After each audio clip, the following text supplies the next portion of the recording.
मजा नहीं आ रहा है। पिक्चर चालू करो बे। बहुत अच्छा लगेगा। अजय वर्मा, कुछ गंभीर आरोप लगे हैं तो कांग्रेस की तरफ से कांग्रेस के शीर्ष नेतृत्व को सिर्फ ये कह देना कि सरकार का भी उसमें है, इनका भी संबंध रहा, उनका भी संबंध रहा, मतलब आप कह रहे हैं कि हमारी ही शर्ट मैली नहीं है, सबकी शर्ट मैली है, तो इससे तो बात नहीं बनती ना। अगर आरोप लगे हैं, कुछ गंभीर आरोप लगे हैं, एफडीपीएल एपी के आरोप लगे हैं और राहुल गांधी और राजीव गांधी फाउंडेशन को लेकर आरोप लगे, तो कांग्रेस की जिम्मेदारी बनती है कि देश की जनता के सामने।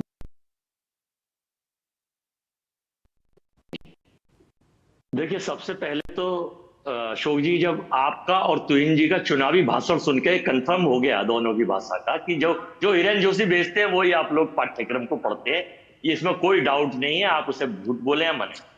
अब आप क्या बोला तूने?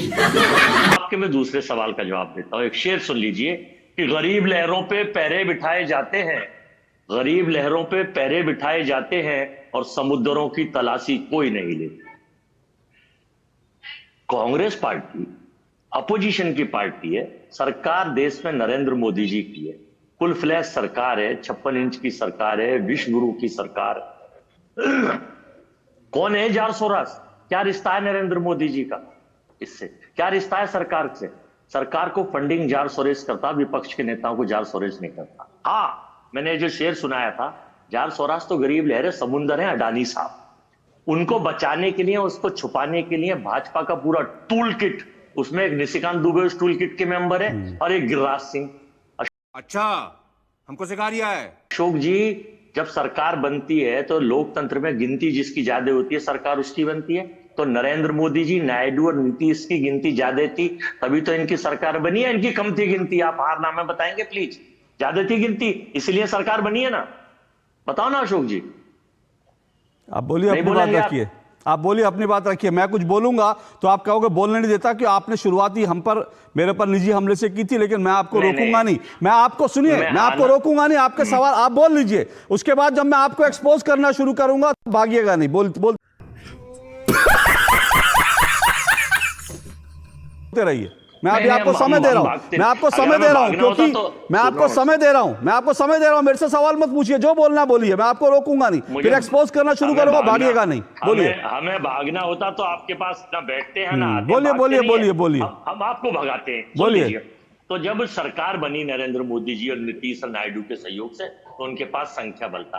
आज संसद में एक झूठ भाजपा का इनके टूल किट का एक्सपोज हो गया कि वो स्वराज का नकली पोस्टर लेके जार स्वराज का अकेले गिरिराज सिंह खड़े हुए थे, और दूसरी तरफ 70 एमपी अपोजिशन के देश का 70% दल खड़ा हुआ था कि अडानी मोदी देश बचाओ, भारत से इनके क्या संबंध। अभी बताता है भाई, अभी बताता है। अभी तूने गाड़ में उंगली किया ना, अभी बताता है। तो ये जाहिर हो गया कि जिसके पास संख्या बल है उसकी बात सत्य है। किसी के टूल किट चलाने से, वो गिरिराज किशोर चाहे टूल किट के मेंबर हो, निशिकांत दुबे हो, अडानी साहब बचेंगे नहीं, क्योंकि पोल जो खुल रही है। और कौन है जार सोराज? ये सरकार को कितनी फंडिंग कर रहा है, क्या रिश्ते हैं इनके? पहला क्वेश्चन। दूसरा क्वेश्चन, बिन बुलाए पाकिस्तान चले जाते हैं बिरयानी खाने, क्या रिश्ते हैं पाकिस्तान से? तीसरा क्वेश्चन, चाइना कम्युनिस्ट पार्टी से क्या रिश्ता है भारतीय जनता पार्टी का? इनकी जातीय, सरोज सिंह इनकी एमपी, अरुण सिंह इनके एमपी एक डेलीगेशन लेके गए थे, और चाइना ने सबसे ज्यादा फंडिंग गुजरात में कर रखा है, बताएंगे? अजीत डोभाल का बेटा डायरेक्टर था, उसे बताएंगे? दूसरा, तीसरा रिश्ता, जार सोरेस में सरकार से किसके रिश्ते हैं? अगर सरकार इतनी पावरफुल है, जब अमेरिका की सरकार इतनी पावरफुल है, उसने भारत के इतने प्रतिष्ठित व्यवसायी अडानी साहब को, जो मोदी जी के खास है, और देखिए एक फोटो भी दिखाऊंगा अभी आपको कि प्रधानमंत्री खड़े, अडानी साहब बैठे, मालिक और राजा का क्या रिश्ता है, उनको भी वारंट लेके और उनको अरेस्ट करने के लिए भेज दिया गया। तो आपके जार सोरास आतंकवादी है, जार सोरास भ्रष्टाचारी है, सरकार गिराता है। इस सज्जन को क्या तकलीफ है भाई? क्या तकलीफ है इनको? इसका मतलब मोदी सरकार कमजोर है? इसका मतलब जार सोराज बहुत बड़ा आदमी है? उसके खिलाफ ना कोई वारंट है, ना अरेस्टिंग है। अरे अरेस्ट करिए और बंद करिए, उसे जेल भेजिए, उसे लेके आइए, चलिए, और इसके खिलाफ वो भी उसके संलिप्त पाया जाए, जो भी विपक्ष का या पक्ष का उसके साथ पाया जाए, उसको भी जेल भेजिए। ओके, आप भेजेंगे, ओके, ठीक, ओके, केवल अडानी को ओके। अजय वर्मा, हो गया अजय वर्मा, हो गया। अरे कौन भौंक रहा है ये बदतमीज? क्या मैं बिना रोक टोक के बोलने दिया? हो गया। अब अगर जब मैं बोलूंगा और अगर कोई लोग, अगर मेरे अपनी टीम को निर्देश है, अगर मैं बोलना शुरू करूंगा पॉपकॉर्न की तरह कोई उछलें तो उनकी आवाज बंद कर दीजिएगा, क्योंकि मैं बड़े ध्यान से सुना। अब पॉपकॉर्न की तरह उछलने वालों की आवाज बंद कर दीजिए, अभी मजा आएगा ना भिड़ो। क्योंकि मैं देश की जनता के सामने फैक्ट्स रखना चाहता हूं। हो गया, चलिए हो गया जेवर। देखिए क्या है, मैंने सवाल सीधा सीधा पूछा था। वो पाकिस्तान चले गए और उन्होंने क्या कहा अजय वर्मा ने कि जॉर्ज सोरस तो लहर है, अडानी समुंदर है, जॉर्ज सोरस लहर है। मतलब कितने प्यार से जॉर्ज सोरस को बचाया, लहर है। एक और बार बार कही जाती है, एक और बार कही जाती है जॉर्ज सोरस को गिरफ्तार कर लो, गिरफ्तार कर लो। अरे भाई जॉर्ज सोरस जो है वो कोई छुरी चौकी छुरी मार के नहीं निकला है, उसने बैंक नहीं लूटा है कि उसको जाओ और गिरफ्तार कर लो। वो क्रिमिनल उस तरह का नहीं है। देश में, दुनिया में एक आइडियोलॉजिकल वॉर चल रही है, दर्शक इस बात को समझें। मोहम्मद यूनुस जो है वो आइडियोलॉजिकल वॉर और जॉर्ज सोरस जो अमेरिकी डीप स्टेट है उसके वो पिट्ठू हैं। अरे देवा, ये गड़बड़ है बाबा। और वो कोई चाकू छुरी मार के नहीं निकले थे, उनको नोबेल पुरस्कार दिया गया था। और जब वो बांग्लादेश पहुंचे, बांग्लादेश में उन्होंने टॉपल किया तो क्या किया, गुंडे बदमाशों को और स्टूडेंट के नाम पर जो है जिहादियों को आगे कर दिया, वहां की सरकार को टॉपल किया और अब वहां खुद बैठ गए और बिना चुने हुए नेता। और अब वहां क्या हो रहा है, हिंदुओं का कत्लेआम हो रहा है रोज। ये आइडियोलॉजिकल वॉर है, इस बात को समझिए। और आइडियोलॉजिकल वॉर जो है ये किसके खिलाफ है, इस बात को भी समझिए। और मैं आपको बताता हूं, लोग आज कहते हैं, आज मैं आपकी आंखें खोलता हूं, सुनिए अजय वर्मा और बाकी सब लोगों की। लोग आज कहते हैं ना, लोग आज कहते हैं कि जॉर्ज सोरस आज इस देश में जो है सरकार गिराने की कोशिश कर रहा है। हां, क्योंकि उसको सरकार गिरानी है। लेकिन क्या बात कर रहे हैं बाबा? कि जॉर्ज सोरस, जब भारत के अंदर जॉर्ज सोरस के इशारों पर चलने वाली सरकार थी, तब जॉर्ज सोरस क्या कर रहा था यह भी जान लीजिए, यह आपको पता होना चाहिए। तब जॉर्ज सोरस क्या करता था जब भारत में यूपीए की सरकार थी। आपको कुछ तथ्य मैं जल्दी से बता देता हूं। भारत के अंदर साल 2011 में कम्युनल वायलेंस बिल नाम का एक कानून ड्राफ्ट किया गया था। और आज मैं इस बात को डंके की चोट पर कह रहा हूं, इस बिल को जिन्होंने ड्राफ्ट किया उसमें 32 लोग थे, और वो 32 लोग चुने हुए नेता नहीं थे। वो 32 लोग जॉर्ज सोरस के पिट्ठू थे जिन्होंने कम्युनल वायलेंस बिल को ड्राफ्ट किया था। अरे बाप रे, ये तो धोती खोल रहा है। जो सोनिया गांधी की जो एक कुंडली थी, उनकी जो मंडली थी, उस मंडली ने ड्राफ्ट किया था कम्युनल वायलेंस बिल। और जानते हैं उस कम्युनल वायलेंस बिल में क्या था? उस कम्युनल वायलेंस बिल में यह था कि जो भी दंगा भारत में होगा उसके लिए हिंदू दोषी माने जाएंगे। अगर किसी हिंदू महिला का बलात्कार होता है तो फिर उसको बलात्कार नहीं माना जाएगा। अगर किसी मुस्लिम महिला का बलात्कार होता है तो वो जो है हिंदू उसके लिए दोषी माना जाएगा। उस बिल में यह था कि अगर कोई दंगा होता है तो जो है मुसलमानों की बात जो है सिर्फ मुस्लिम जज सुनेगा, हिंदू जज सुन भी नहीं सकता। उस प्रस्तावित कानून में यह था कि अगर दंगा होता है और अगर एक मुसलमान कह देता है कि फलाना हिंदू दोषी है तो उसके खिलाफ तुरंत एफआईआर होगी और उसको जेल में डाल दिया जाएगा, और उस हिंदू को साबित करना है कि वो निर्दोष था। कानून साबित नहीं करेगा, उसको साबित करना कि वो निर्दोष था। तुरंत जो है वहां पर न्याय होगा, और न्याय क्या होगा? हिंदू को उठा के जेल में डाल दिया जाएगा और मुसलमान जो है उसको माना नहीं जाएगा। ये कम्युनल वायलेंस बिल 2011 में बना था। और इस बिल के पीछे दिमाग जानते हैं किसका है? इस बिल के पीछे उन 32 लोगों का दिमाग था जो जॉर्ज सोरस के थे। सोनिया गांधी टॉप पे थी, और इस बिल बनाने वालों में हर्ष मंदार शामिल था। और वह हर्ष मंदार कौन है? वो जॉर्ज सोरस का आदमी है। ये वही हर्ष मंदार है दिल्ली के अंदर जिसके जो चिल्ड्रंस होम थे उस पर छापा पड़ा था, उसमें छोटे छोटे बच्चों का कन्वर्जन हो रहा था। आज भी वो इतनी हेरा फेरी रे, मैं तो बोलता भाग केस चल रहा है। यह था जॉर्ज सोरस का पूरा। और इसीलिए इस जॉर्ज सोरस के इशारे पर राहुल गांधी कहते हैं हिंदू हिंसक होता है, संसद के अंदर कहते हैं हिंदू हिंसक होता है, क्योंकि जॉर्ज सोरस ने को हर दंगे का जिम्मेदार ठहराने की उसने पटकथा लिख दी थी, जिस पर दस्तखत सोनिया गांधी के थे, जिस पर दस्तखत डॉक्टर मनमोहन सिंह के थे। और सुनना चाहते हैं डॉक्टर मनमोहन सिंह के दस्तखत क्यों थे? मेरे हाथ में एक तस्वीर है, ये डॉक्टर मनमोहन सिंह की बेटी की तस्वीर है। और ये ओपन सोसाइटी के, मैंने उससे उसकी ओपन सोसाइटी के जो उसका जो वेबसाइट है वहां से है। डॉक्टर मनमोहन सिंह की बेटी ओपन सोसाइटी के पेरोल पर थी। समझिए, अगर हिंदू अब भी नहीं समझना चाहता, अगर इस देश में लोगों का अब भी आंखें खुली नहीं खुली हैं, तो फिर इस देश का जो होगा वो आप लोग। मनमोहन सिंह की बेटी सोनिया गांधी, राहुल गांधी हिंदुओं को हिंसक ठहराने की, हिंदुओं को दंगाई ठहराने की जो साजिश 2011 से रच रहे थे भारत के खिलाफ, भारत के हिंदुओं के खिलाफ, वो साजिश क्या थी? किसने रची थी साजिश? वो तो भला वो कानून पारित नहीं हो पाया क्योंकि देश में विरोध हुआ, वरना हिंदुओं को इस देश में कोई उंगली उठाता हिंदुओं को जेल में भेज दिया, तुम दंगाई हो। और अभी तो रुको, क्लाइमैक्स अभी बाकी। ये जॉर्ज सोरस के इशारे पर क्या क्या हो रहा था, ये तब से हो रहा था। और कश्मीर को लेकर मैं बता चुका हूं, सियाचिन पाकिस्तान को सौंपने की तैयारी थी। क्या इसके बाद भी कुछ बचता है? मैं फिर कह रहा हूं, हो सकता है निशिकांत दुबे के आरोप जो हैं उनमें कुछ पेच हो, उनमें कुछ गलत बात हो, लेकिन एक बार तो आप कहिए, एक बार तो कहिए आरोप गलत है। क्या ये वेबसाइट गलत है कि वेबसाइट से जो तस्वीर आई क्या गलत है? सोनिया गांधी की तस्वीर लगी, इसको लेकर कांग्रेस ने अभी तक इस पर कोई वो नहीं किया। एक बार सोनिया गांधी कहते हैं मेरा इस संस्था से कोई लेना देना नहीं है, उसके बाद बीजेपी को हम सवाल पूछेंगे कि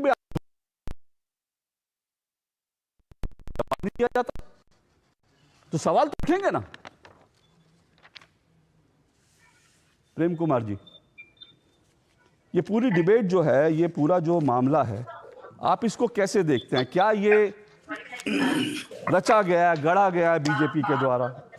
एफडीपीएल, एफडीएलएपी और राजीव गांधी फाउंडेशन को जो पैसा मिलता था जिसका जिक्र कर रही है बीजेपी, उस सब में आप कैसे देखते हैं? देखिए अशोक जी, आपने कहा कि देश में वैचारिक लड़ाई है, बल्कि आप तो पूरी ग्लोबल लेवल पर कह रहे हैं कि वैचारिक लड़ाई है। तो एक विचारधारा का प्रतिनिधित्व आप कर रहे हैं, खुले तौर पर कर रहे हैं। तो अपने देश में भी दूसरी विचारधारा है, लेकिन दोनों विचारधाराएं देश की दुश्मन है, क्या ये आप कहना चाहते हैं? ये सुनना बाकी है। अगर आप दोनों में से कोई विचारधारा, तो अगर वो कहें तो आप थोड़ी देर में स्पष्ट करेंगे, लेकिन उससे आगे हम बात करें कि इस पूरे भाई बहुत कहीं से आवाजें आ रही है, जरा मेरी टीम भी ध्यान रखे और मेरे मेहमानों से भी निवेदन है, कोई बोल रहा हो तो बीच में कुछ और आवाज ना उनको हम सुन पाए। बोलिए प्रेम जी। जी तो मैं ये कह रहा हूं कि जो अडानी का मसला हो या सोरोस का मसला जी, इन दोनों मसलों पर चुप कौन है? चुप है नरेंद्र मोदी जी की सरकार। चुप कर बे कुत्ते। सरकार का तो कोई टेक ही नहीं है। वो तो गौतम अडानी पर भी कुछ नहीं कर रहा है, अन्ना जॉर्ज सोरोस पर करता हुआ दिख रहा है। इस पूरी बात को बीजेपी बनाम कांग्रेस बना कर रख दिया गया है, और आप भी विचारधारा की लड़ाई बोल करके बीजेपी बनाम कांग्रेस ही बना रहे हैं मोटे तौर पर, अगर इंटरनेशनल फैक्टर हटा दे तो। ये लड़ाई, इसमें टेक होना चाहिए। देखिए सदन में अपोजिशन बोलता है तो वो संसदीय परंपरा का हिस्सा है कि सरकार से सवाल करता है, लेकिन सदन में अपोजिशन को बोलने ना दिया जाए और सत्ता पक्ष को बारी बारी से बुलवाया जाए सोनिया गांधी, राहुल गांधी के खिलाफ में, तो ये सत्ता पक्ष अपोजिशन सरकार नहीं है कि सत्ता पक्ष अपोजिशन से कुछ पूछ रहा हो। सत्ता को तो एक्शन लेना होता है, सवाल पूछना नहीं होता है। यहां सत्ता पक्ष जो है अपोजिशन से लगातार सवाल पूछ रहा। पीठासीन पदाधिकारी जो है, पीठासीन अधिकारी जो है, आसंदी जो है, वो सत्ता पक्ष से लगातार एलिगेशन लगवा रहे हैं, लेकिन अपोजिशन का जो बोलने का सवाल आता है स्थगित कर दिया जाता है। ये हालात हैं इस देश में, दिख रहे हैं।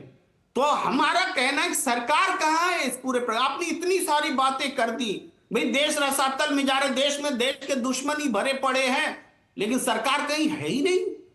देश के दुश्मनों पर कोई एक्शन ही नहीं है, केवल blame game, blame game, blame game. ये सब दोगलापन है। मैं तेरा दोगलापन उतारता हूं। आपका सवाल है कि सोनिया गांधी क्यों नहीं बोलती कि उस वेबसाइट में जो तस्वीर है जिसमें उनको को प्रेसिडेंट के तौर पर दिखाया गया है, यही है प्रश्न। उसी तस्वीर में आप देखिए ना, मिखाइल गोर्बाचोव को एडवाइजर के तौर पर दिखाया गया है। मिखाइल गोर्बाचोव जीवित भी नहीं है, है कि नहीं? आप इस बात को बोलिए, हाँ कि ना। मैं गलत बोल रहा हूं तो बताइए। तो वो भी बात। अब वो वेबसाइट कितनी पुरानी है, इसमें गोर्बाचोव नहीं है सर। सोनिया नहीं गांधी। प्रेम जी, सवाल पूछिए। प्रेम जी, इसमें गोर्बाचोव नहीं है, लेकिन ये गोर्बाचोव नहीं है इसमें, आपकी जानकारी नहीं के लिए। है, मैं देख करके तस्दीक करके सर मेरे हाथ में तब बोल रहा हूं। मेरे हाथ में जो चार को चेयर दिखाया, जाहिर सी बात है इसमें और भी लोग होंगे जिसमें अब कुछ होंगे कुछ नहीं होंगे, लेकिन जो को चेयर है उसमें गोर्बाचोव नहीं है जी। नहीं, आप समझिए, मैं पूरी जिम्मेदारी से कह रहा हूं, देखने के बाद कर रहा हूं कि एडवाइजर्स की पूरी लिस्ट है, एडवाइजर्स में होंगे बिल्कुल। हाँ ठीक है, बिल्कुल उसमें गोर्बाचोव हैं, मिखाइल गोर। आप समझिए गोर्बाचोव को मरे हुए कितने साल हो गए, और उस वेबसाइट पर हम लोग हंगामा कर रहे हैं। मूर्ख कौन है ये लोग, कहां से आते हैं ये हम प्रश्न कर रहे हैं ना। उस वेबसाइट पर जिसमें दिवंगत व्यक्ति एडवाइजर बना हुआ है, उसको लेकर के हम पूरी संसद में बवाल कर रहे हैं। नहीं, अब आपने प्रेम जी, अब आपने मूर्ख जैसे शब्द का इस्तेमाल किया, तो मैं एक बात बड़ी क्लियर कर दूं। इस वेबसाइट पे हंगामा क्यों है? आप तो पत्रकार है, मुझे आपको बताने की जरूरत नहीं होनी चाहिए थी। सोनिया गांधी दुनिया की, सुनिए ना, अब आप सुनिए ना, आपने मूर्ख जैसे शब्द का इस्तेमाल किया, इसलिए मुझे कुछ सवाल उठाने पड़ेंगे। सोनिया गांधी दुनिया की किसी भी संस्था के साथ जुड़ सकती, किसी को कोई दिक्कत नहीं है। और वो संस्था आज की नहीं है, 1994 की संस्था है। 1994 से लेकर अब तक बहुत सारे लोग इस संस्था से जो जुड़े होंगे, उसमें से आज कुछ होंगे, आज कुछ नहीं होंगे, इसमें कोई दिक्कत नहीं है। लेकिन इसमें सवाल क्यों उठ रहे हैं? इसमें सवाल उठ रहे हैं क्योंकि यही संस्था जो है वो कश्मीर को भारत से अलग करने की बात करती है। वो कश्मीर को भारत का हिस्सा मानती नहीं। उसकी संस्था की वेबसाइट पे एक पूरा का पूरा एक प्रस्ताव पड़ा हुआ है जिसमें वो कहते हैं कि कश्मीर आजाद होना चाहिए। तो सवाल ये नहीं पूछा जा रहा कि सोनिया गांधी उस संस्था की है कि सदस्य नहीं है, उस संस्था में लोग मर गए, जीवित रह गए। सवाल ये पूछा जा रहा, और मैं तो ये भी कहता हूं, हो सकता है, चलिए मान लीजिए वो संस्था बड़ी अच्छी है और सोनिया गांधी उसकी सदस्य थी, लेकिन क्या अगर भारत से कश्मीर को आजाद करने का कोई बात आया तो उस संस्था की को चेयर होने के नाते सोनिया जी आज बताएं देश को कि उन्होंने इसका विरोध किया था, वो इस प्रस्ताव के खिलाफ खड़ी थी, मैंने इस प्रस्ताव को स्वीकार नहीं किया था, इतना ही बता दे तो दिक्कत नहीं होगी। मैं बोलूं? बोलिए ना। देखिए, ये जो प्रश्न उठा रहे हैं कि कश्मीर को लेकर के उसका कोई व्यू पॉइंट है और वो उस पर आपत्ति होनी चाहिए थी, ये प्रश्न जितना सोनिया गांधी से बनता है उससे ज्यादा सरकार से बनता है। अच्छा, आप लगता है आप जानते हैं, मैं ये बता रहा हूं कि जॉर्ज सोरोस को अगर यूएन से फंडिंग मिल रही है और उस फंडिंग में भारत सरकार का योगदान है, चौथे नंबर पर है। ये कांग्रेस ने इस बारे में बाजाबता बताया है फैक्ट के साथ, ये मेरा फैक्ट नहीं है, उसने बताया है। तो आप समझिए कि जॉर्ज सोरोस को अगर जो फंडिंग कर रहा है और सरकार का कोई टेक ही नहीं है, मैं तो पहले से बातचीत शुरू करते से मैं कह रहा हूं, मोदी सरकार का कोई टेक नहीं है। कैसे कैसे लोग रहते हैं यार यहाँ पर, चलो तुमको पागल कुत्ते का गाड़ी उठा के ले जाएगा, बता रहे हैं हम। पूरी बात को अडानी पर हो रहे हैं हम लोग को दबाने के लिए, इसको एक हिपोथेटिकल लड़ाई खड़ी की गई है। और आपने भी जितने तथ्य रखे, एक था कम्युनल बिल जो आया नहीं, उसके तथ्य रख रहे हैं। कुछ लोग थे जो मतलब जो हुआ नहीं उसके तथ्य रख रहे हैं। क्यों? क्योंकि आप एक तरफा बात कर रहे हैं। आप अपोजिशन की बात ही नहीं करना चाहते हैं, अपोजिशन की बात ही नहीं करना। संसद में अपोजिशन बोलेगा कि सत्ता पक्ष आरोप लगाएगा, सत्ता पक्ष जांच कराएगा। तू है कौन रे? जिम्मेदारी से जांच कराएगा। प्रेम जी हो गया। ओके प्रेम जी, आपको बिना रोक टोक मैंने समय दिया। अब जब आपने जो सवाल उठाए थे उन सवालों पर जवाब दे दूं। पहली बात, आपने बिल्कुल बड़ा वैलिड सवाल उठाया कि अगर देश के दुश्मन भरे पड़े एक्शन क्यों नहीं हो रहा। बड़ा वैलिड सवाल है, पर क्या प्रेम जी और अजय जी और देश के लोग जानते हैं कि मैंने पहले ही बताया कि जॉर्ज सोरोस की फंडिंग का तरीका क्या होता है। वो लगातार जो एनजीओज हैं उनको फंडिंग करता है और वो एनजीओज जो हैं देश में इस तरह की गतिविधियां करते हैं। क्या आपको मालूम है कि 2014 से लेकर 2024 तक इस देश में कम से कम ये मैं डेटा ऐसी बता रहा हूं क्योंकि मेरे पास 2019 का डेटा है, जब मैंने प्रधानमंत्री जी का इंटरव्यू किया था उसमें प्रधानमंत्री ने खुद बताया था। उस वक्त जो है 2019 के अंदर देश की करीब 40,000 संस्थाएं, एनजीओज जो विदेशों से पैसा लेती थी और विदेशों से पैसा लेकर हिसाब नहीं देती थी, ये तक सरकार को बताती नहीं थी कि पैसा कहां से आया और क्यों खर्च किया, किस पर खर्च किया, ऐसी तमाम संस्थाओं की फॉरेन फंडिंग बंद कर दी गई है।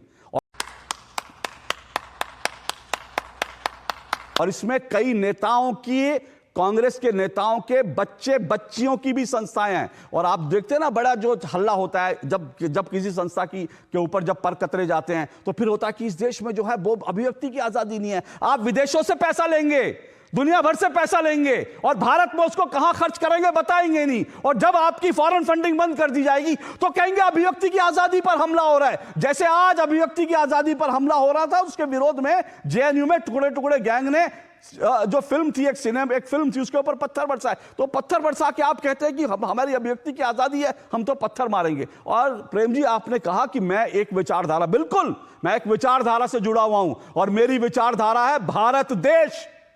मेरी विचारधारा किसी पॉलिटिकल पार्टी से जुड़ी नहीं है। मैं बिल्कुल आज साथ हूं। आज चाहे कांग्रेस विरोध करे या बीजेपी विरोध करे, मैं कहता हूं अगर आज हाथरस का दर्द जानने के लिए राहुल गांधी गए तो मैं उसका स्वागत करता हूं।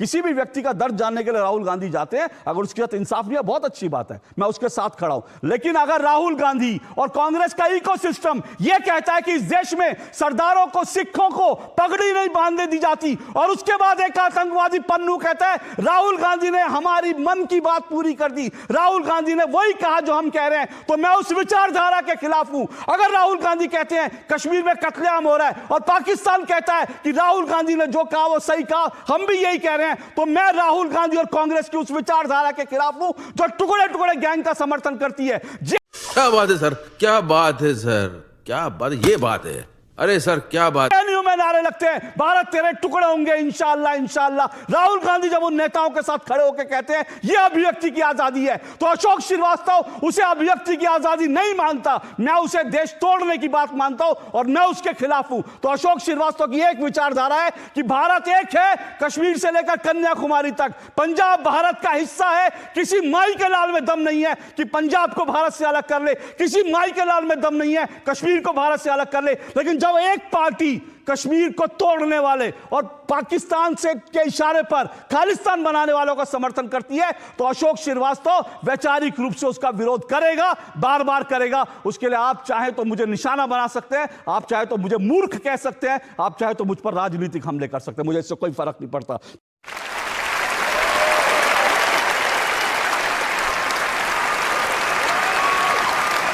क्योंकि मेरे लिए देश है, देश सबसे पहले है।